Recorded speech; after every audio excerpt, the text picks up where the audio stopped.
Selamat pagi Bapak Ibu, Saudara-saudara yang terkasih dalam Tuhan Yesus Kristus. Salam sehat bagi kita semua.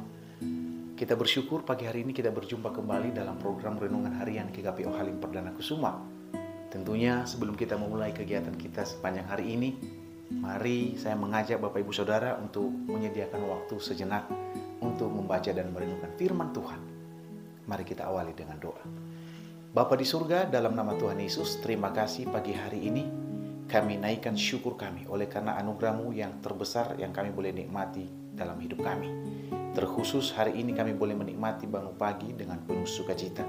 Sebelum kami memulai kegiatan kami hari ini Bapa, kami rindu membaca merenungkan firman-Mu. Ya Roh Kudus berbicara bagi kami karena kami umat-Mu siap mendengarkannya. Dalam nama Yesus kami berdoa. Amin.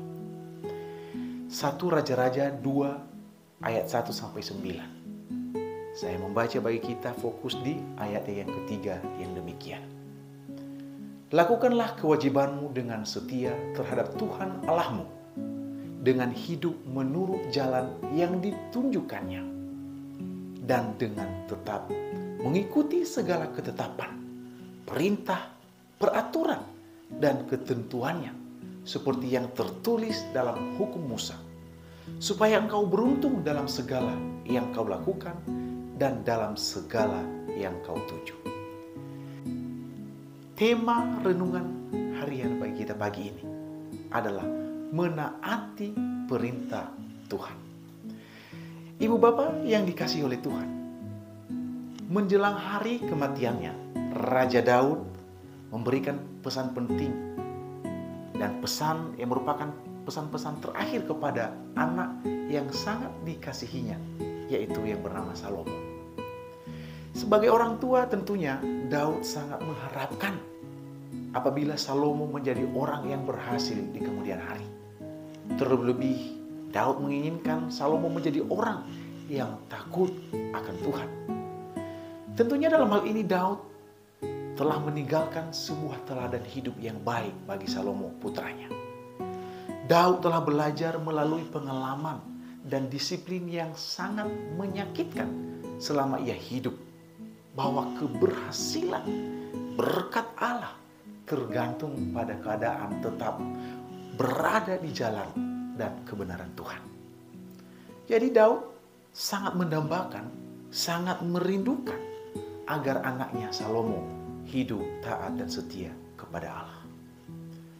Sebagaimana kita ketahui bahwa Salomo adalah seorang yang penuh hikmat dan bijaksana.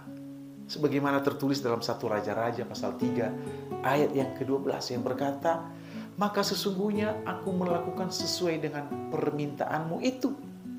Sesungguhnya aku memberikan kepadamu hati yang penuh hikmat dan pengertian, sehingga sebelum engkau," dalam hal ini Salomo, "tidak ada seorang pun seperti engkau, dan sesudah engkau takkan bangkit seorang pun seperti engkau." Namun saudara-saudara, amatlah sangat disayangkan bahwa Salomo akhirnya gagal untuk mendengarkan seruan Daud ayahnya. Justru sebaliknya Salomo berbalik dari Tuhan dan perjanjiannya kepada Allah. Salomo lebih mencintai perempuan-perempuan Moab, perempuan-perempuan yang berasal dari Amon, Het, dan menjadikan mereka sebagai istrinya. Sehingga istrinya inilah yang membuat dia, Salomo, jatuh ke dalam penyembahan berhala. Mereka mendirikan patung-patung Baal untuk dipuji dan disembah. Akibatnya ialah hukuman Allah atas Salomo terjadi, sebagaimana ditulis dalam 1 Raja-Raja pasal 11. Terjadinya perpecahan Israel, yaitu utara dan selatan. Saudara-saudara, inilah hal yang Daud ingatkan. Demikian juga kerinduan kita untuk hidup setia dan taat kepada Tuhan, yaitu supaya Tuhan memberikan kepada kita kelimpahan berkat, yaitu penyertaannya yang sempurna di dalam hidup kita. Itulah berkat sejati yang dapat kita rasakan jika kita setia kepada Tuhan. Saudara-saudara, biarlah kisah Daud menginspirasi kita sebagai orang tua agar sungguh-sungguh memperhatikan kehidupan anak-anaknya. memberikan nasihat spiritual sebagai bekal mereka di hari depan. Setiap orang tua pasti mengharapkan anak-anaknya berhasil dalam hidupnya, bukan? Orang tua mana yang tidak berbahagia ketika melihat anak-anaknya berhasil dalam studi, berhasil dalam karir, memiliki rumah tangga yang bahagia dan harmonis. Namun satu hal yang paling membahagiakan adalah ketika anak-anak kita memiliki hati yang takut akan Tuhan. Dalam hal ini takut akan Tuhan adalah kunci utama dalam menjalani hidup ini bersama dengan Tuhan. Mari kita berkaca dari kehidupan Salomo. Kegagalan Salomo yang terbesar adalah ketika ia tidak menerapkan hikmat rohaninya yang Tuhan anugerahkan baginya pada setiap aspek kehidupannya. Salomo lupa dan terbuai sehingga ia gagal menaati perintah Tuhan dan melupakan nasihat Daud ayahnya. Oleh karena itu, jikalau kita taat melakukan apa yang menjadi kehendak Tuhan, maka Tuhan akan campur tangan dalam setiap apa yang kita kerjakan dan yang kita rencanakan. Sebagai orang tua harus meninggalkan warisan rohani bagi anak-anaknya.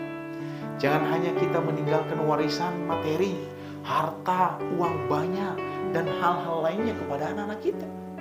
Namun kita mengabaikan warisan rohani, yaitu kebenaran firman Tuhan. Karena warisan materi sifatnya sementara Bapak Ibu Saudara. Tetapi kehidupan kekal yang sejati itulah yang Tuhan inginkan kita wariskan kepada anak-anak kita.